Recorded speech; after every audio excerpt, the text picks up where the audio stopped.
Asia উপমহাদেশের ঐতিহ্যবাহী সোনাকান্দা দারুল হুদা দরবার শরীফের 2 দিন ব্যাপী আজকের সমাপনী দিবসের, আমি যদি ভুল না করি, এই ইসালে সবাব বেসাল শরীফ মাহফিলের জনসমুদ্রে দাঁড়িয়ে প্রথমে আমরা আল্লাহর দরবারে শুকরিয়া আদায় করছি। আল্লাহ এতগুলা মানুষকে একসাথে বসানো অবস্থায় দেখার তৌফিক দান করেছে। আমরা আপনাদের সবাইকে, বিশেষ করে অত্র দরবারের সম্মানিত পীর সাহেব মোদ্দাজিল্লুহুল আলী, অত্র মাদ্রাসার সম্মানিত উলামাই কেরাম, আসাতিজাই কেরাম,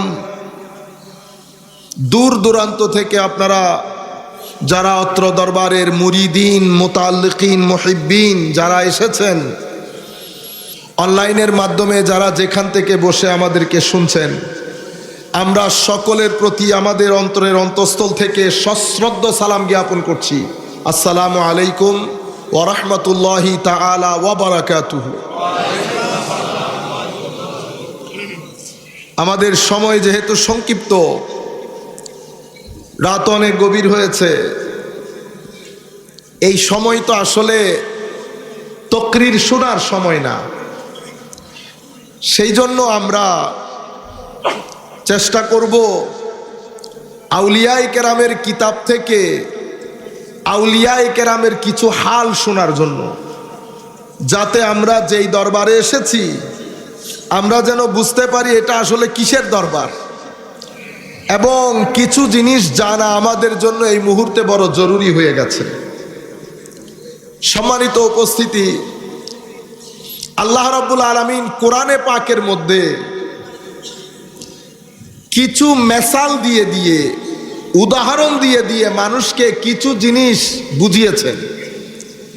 সেই কারণে উদাহরণ দিয়ে জিনিস বুঝানো আল্লাহরও সুন্নত, আমার নবীরও সুন্নত। যেই উদাহরণগুলো দিয়েছেন সেই উদাহরণগুলোর ক্ষেত্রে পানি এবং আগুন এটা অনেক বেশি ব্যবহৃত হয়েছে। ইমাম ইবনে কাসির ওনার তাফসীরের কিতাবের মধ্যে বিষয়গুলো এনেছেন। পানি, জমিন, জমিনে যেমন পানি পড়লে জমিন জিন্দা হয়, অনুরূপভাবে আমার আল্লাহ মুমিনের কলব বাতেনকে জমিনের সাথে সাদৃশ্য করেছেন এবং হেদায়েতকে বৃষ্টির পানির সাথে তুলনা করেছেন। পানি যেমন জমিনে পড়ে জমিনের উর্বরতা শক্তি বাড়িয়ে শাক সবজি তরুলতা উৎপাদন করতে সহায়তা করে, সেটা খেয়ে কুল কায়নাত আল্লাহর সৃষ্টি জীবিত থাকে, ঠিক সেভাবে মানুষের কলব বাতেনের মধ্যে আল্লাহ রাব্বুল আলামিনের পক্ষ থেকে আনিত আমার নবীর মাধ্যমে হেদায়েতের বর্ষণ হয়। সেই বর্ষণও মুমিনের কলব বাতেনের জমিনের মধ্যে পড়ে। এখানে শাকসবজি উৎপাদন হয়, এখানে হেদায়েতের চশমা চেরাগ প্রবাহিত হয়, এটা খেয়ে মানুষ জিন্দা হয়, এটা পান করে মানুষের রুহানি জিন্দেগির মধ্যে জিন্দেগির সঞ্চার হয়। এটাও জিন্দেগি, এটাও জিন্দেগি। বৃষ্টির পানি যেমন পুকুরের মধ্যেও পড়ে, নালা নর্দমার মধ্যেও পড়ে। পুকুরের মধ্যে পড়লে ব্যবহার করতে পারবেন, নালা নর্দমার মধ্যে যদি বৃষ্টির পানি পড়ে ব্যবহার করা যায়, বরং এই পানি যেখানে ঢুকে সেটাকেও অপবিত্র করে ফেলে। কিন্তু উপর থেকে যখন পানি পড়েছে, পানি অপবিত্র ছিল না, পবিত্র ছিল। ঠিক সেভাবে মুসলিম শরীফের রিওয়ায়াতের মধ্যে আমার নবী ইরশাদ করছেন, ইন্না মাসালা মা বাআসানি আল্লাহু বিহি মিনাল হুদা ওয়াল ইলম, আল্লাহ যেই ইলম এবং যেই হেদায়েত দিয়ে আমাকে পাঠিয়েছেন, সেটা বৃষ্টির পানির মতো। কিসের মতো? বৃষ্টির পানির মতো। বৃষ্টির পানি যেমন কিছু জমিনের মধ্যে পতিত হয়, সেখান থেকে শাকসবজি ফুটে উঠে। আপনারা, আমি কিছুক্ষণ আগে বলেছি সেটা। তো বৃষ্টির পানি, আমার নবী বলছেন, কিছু বৃষ্টির পানি কিছু জমিনের মধ্যে পড়ে, সেটা মারদে হকের রুহানি জমিন। সেই জমিন এতই উর্বর, বৃষ্টির পানি পড়ার দের জমিনের মধ্যে যেমন লাখো কিসিমের শাকসবজি উৎপন্ন হয়, ঠিক তেমনি আল্লাহর ওলিদের সিনার ভিতরে যখন হেদায়েতের এই বর্ষণ হয়, তো ওখানে লাখ কিসিমের শাকসবজি ফুটে ওঠে। আল্লাহর ওলিদের সিনার মধ্যে লাখো ধরনের নূর তৈরি হয়। ওইটাকে মানুষ, কুল কায়নাত পৃথিবীতে জীবিত থাকে, আর এই নূরের সংস্পর্শে এসে কোটি মানুষ আল্লাহর পথের দিশা পান, আল্লাহর নৈকট্য অর্জন করেন, আল্লাহর রেজামন্দি অর্জন করেন। এবং সুবহানাল্লাহ, পানি কিছু এমন আছে, এই পানি যখন সিনার মধ্যে পড়ে, সেই সিনা জীবিত হয়, অতঃপর সেই সিনার মধ্যে আল্লাহর নূর আসে। নূর যখন আসে, সিনা প্রশস্ত হয়, শরহু সদর হয়, বাস্তুল কলব হয়। আফামান শারাহাল্লাহু সাদরাহু লিল ইসলামে ফাহুয়া আলা নূরিম মির রাব্বে। তখন রুহানি জগতের মধ্যে এত এনার্জি আসে, এত এনার্জি আসে, আধুনিক বিজ্ঞানের ভাষায় সেই এনার্জি যেতে যেতে 500 লেভেলে চলে যায়। কয়শো লেভেল? 500 লেভেল। বর্তমান মানুষের রুহানি এনার্জি 250-র নিচে। আমি বলতেছি না, বিজ্ঞান বলতেছি। আপনারা যারা ফার্দার স্টাডি করতে চান, power versus force, doctor David Hawking, best seller book. মাদ্রাসার ছাত্রদেরকে তো বলবো, যারা এই ধরনের দরবারের সাথে জড়িত, তাদের জন্য তো এটা ফরজে আইন হয়ে গেছে পড়া। আপনি এই বই পড়বেন, তরিকত তাসাউফের কিতাব পড়বেন। প্রত্যেক জিনিস যেটা উনি বৈজ্ঞানিকভাবে এস্টাবলিশ করেছেন, এটা আমাদের সুফিয়ায়ে কেরাম আজকে থেকে 1200 বছর আগে তাদের কিতাবের মধ্যে লিপিবদ্ধ করে গেছে। যেটাকে সুফিয়ায়ে কেরাম নূর বলেছেন, সেটাকে ইনারা এনার্জি বলছে। কি বলছে? এনার্জি। আমরা শক্তি দিয়ে কাজ করি। মানুষের যেমন দৈহিক শক্তি থাকে, ঠিক সেরকম মানসিক শক্তি থাকে। দৈহিক শক্তির জন্য যেমন ব্যায়াম করতে হয়, নির্দিষ্ট কিসিমের খাদ্য গ্রহণ করতে হয়, ভিটামিন, ক্যালোরি, প্রোটিন গ্রহণ করতে হয়, এটার মাধ্যমে দৈহিক শক্তি বাড়ে। ঠিক সেভাবে মনের শান্তির জন্য, রুহানি শক্তির জন্য, এনার্জির জন্য এখানেও ব্যায়াম করতে হয়। সেই এক্সারসাইজকে আল্লাহর ওলিরা মুজাহাদা বলে। কি বলে? মুজাহাদা। এখানেও খাদ্যদ্রব্য গ্রহণ করতে হয়, কিন্তু এটা দৈহিক খাদ্যদ্রব্যের মতো না। এই খাদ্যদ্রব্যের মধ্যে আছে আল্লাহর সৃষ্টি নিয়ে গভীর চিন্তা করা, যেটাকে ওনারা বলেছেন ডিপ থিংকিং। আল্লাহর ওলিরা সেটাকে মুরাকাবা বলে। আর সৃষ্টির, আল্লাহর সৃষ্টির জন্য কাজ করা, আল্লাহর সৃষ্টির জন্য কাজ করা।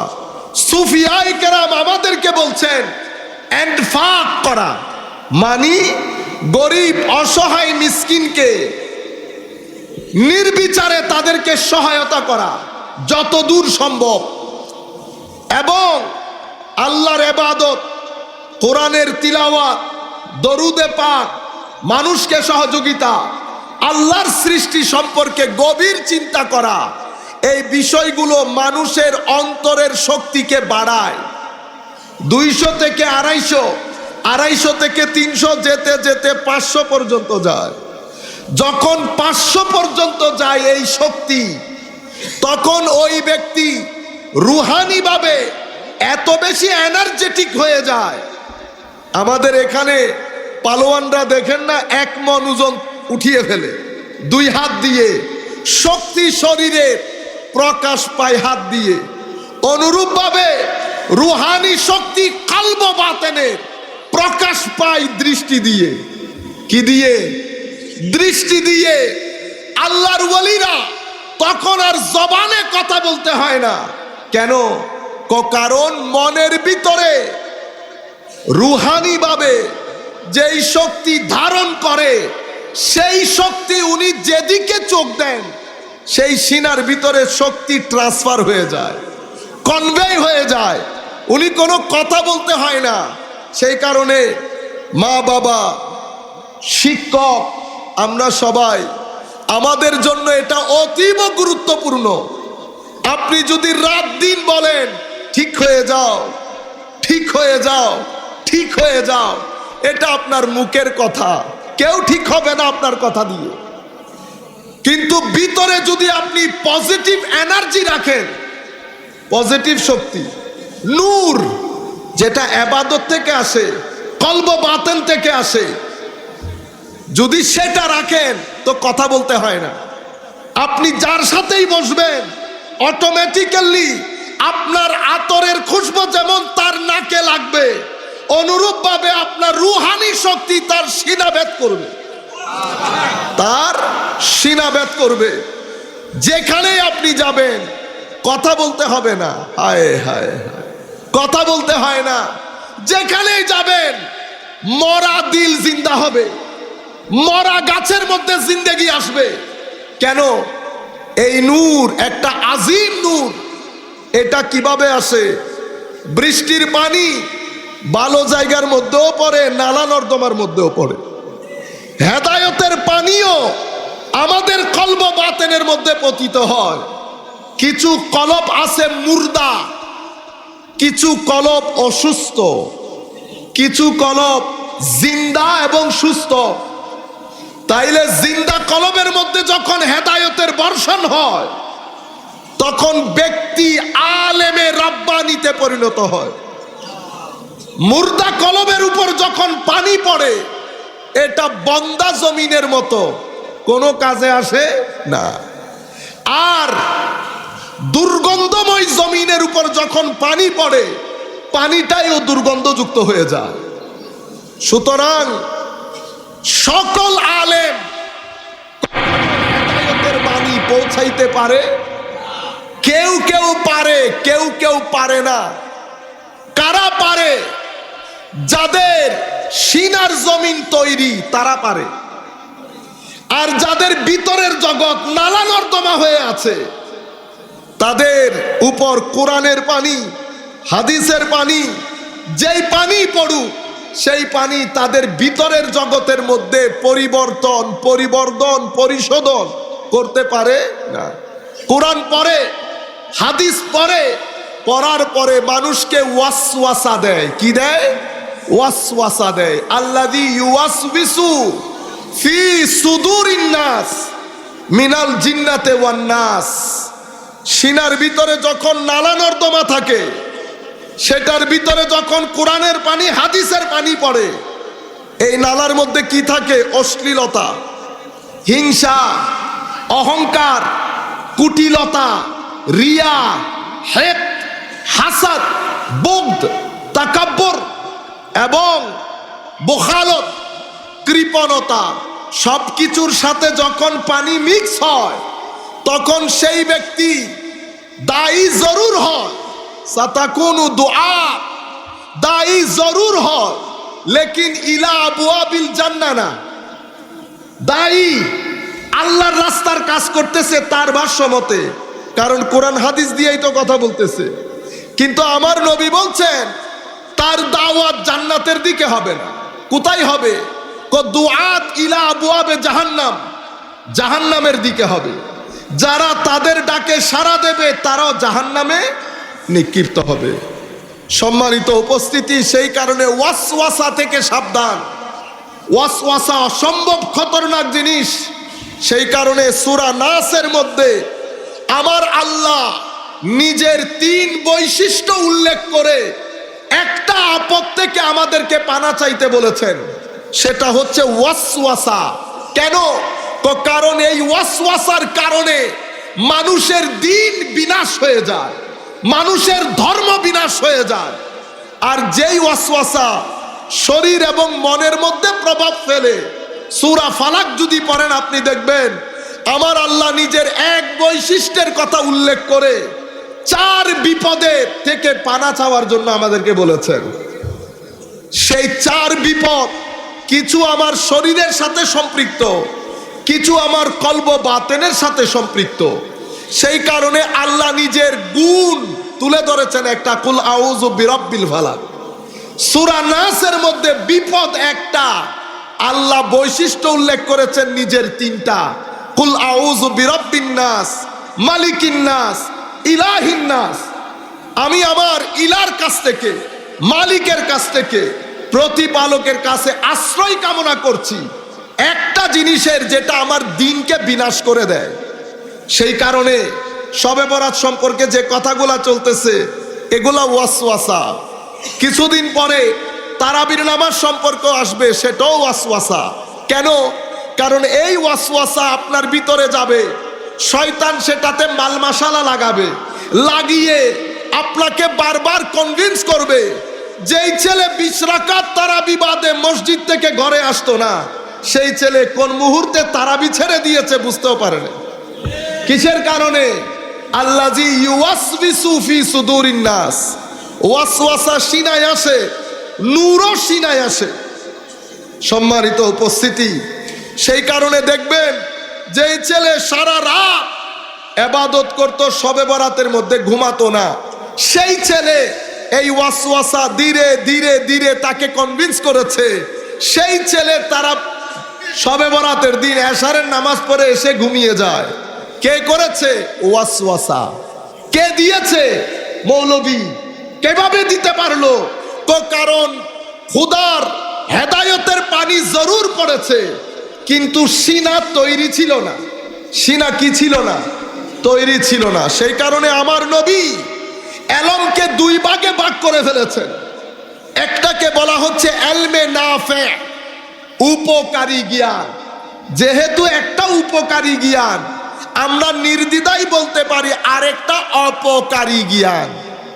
জ্ঞান যখন অপকারী হয়, সেটা মুসলিম উম্মার কলব বাতেনকে ধ্বংস করে এবং দ্বীনকে ধ্বংস করে বলে। আমার নবী এই ধরনের জ্ঞান থেকে পানা চেয়েছেন নবীর কারণে না, আমাদেরকে শিখানোর জন্য। আমার নবী ইরশাদ করেছেন, সৌফার বুখারী শরীফের মধ্যে এসেছে, নিশ্চয়ই ইন্নাল্লাহ লা ইয়াকবিদুল ইলমা ইনতিজাআন ইয়ানতাজিউহু মিনান নাস বাল ইয়াকবিদুল ইলমা বিকবদিল উলামা। আমার আল্লাহ বড় বড় আলেমদেরকে মৃত্যু দিয়ে জমিন থেকে উপকারী জ্ঞান তুলে ফেলবে। মাদ্রাসা থেকে যাবে, খানেকা থাকবে, গুগল থাকবে, লাইব্রেরি থাকবে, সব কিছু থেকে যাবে, কিন্তু সমাজ থেকে উপকারী জ্ঞান উঠে যাবে। কি হবে শেষ পর্যন্ত? আমার নবী বলছেন, হাত্তা, শেষ পর্যন্ত সমাজের মধ্যে কোনো আলেমে রব্বানি থাকবে না। আমাদের মতো জাহেলরা যার যা মন চায় বলবে। মানুষ কোনো প্রশ্ন করলে ফাআফতাউ বেগাইরে ইলম, না জেনে উত্তর দেবে, ফতোয়া দেবে। নিজেও পথভ্রষ্ট হবে, মানুষকেও পথভ্রষ্ট করবে। আলেমে রব্বানি থাকবে না। আলেমে রব্বানি কারা? আলেমে রব্বানি হচ্ছেন সেই সমস্ত হাস্তি যারা জাহেরে বাতেনে আমার নবীকে ধারণ করে, যাদের জবানে নবী, যাদের চোখে নবী, যাদের কানে নবী, যাদের মুখে নবী, যাদের কলবে নবী, যাদের রুহে নবী, যাদের সিরে নবী, যাদের খাফিতে নবী, যাদের আপাদ ও মস্তকের মধ্যে নবী থাকে, যারা নবীর চরিত্রে ফানা হওয়ার মাধ্যমে সিবগাতুল্লাহ তথা আল্লাহর রঙে রঙিন হয়, সেই সমস্ত আলেমে রব্বানি। যাদের চেহারা দেখলে ভিতরের জগৎ নরম হয়, যাদের চেহারা দেখলে পরকালের প্রতি আসক্তি আসে, যাদের চেহারা দেখলে ভদ্রতা আসে, যাদের চেহারা দেখলে চরিত্রের মধ্যে পরিবর্তন আসে, যাদের চেহারার মধ্যে এশকে ইলাহির নূর ভাসে, যাদের চেহারার মধ্যে এশকে রাসূলের নূর ভাসে, যাদের সুহবতে বসলে পুরা বছরের সফর এক সেকেন্ডের মধ্যে অতিক্রম করা যায়, সেই ধরনের আলেমে রাব্বানির মজলিসে আমরা বসা। দেখেন আল্লাহর ওয়ালি চলে গেছে, কিন্তু বাজার বসিয়ে দিয়ে গেছে। লাখো মানুষ কোটি টাকা খরচ করলেও এই জমায়েত করা সম্ভব না। এটা কিভাবে আসলো? এটা আল্লাহর ধরতির নিয়ম। চুম্বক যেখানে, লোহাও সেখানে। গাছ আর চুম্বক কখনো একসাথে যাবে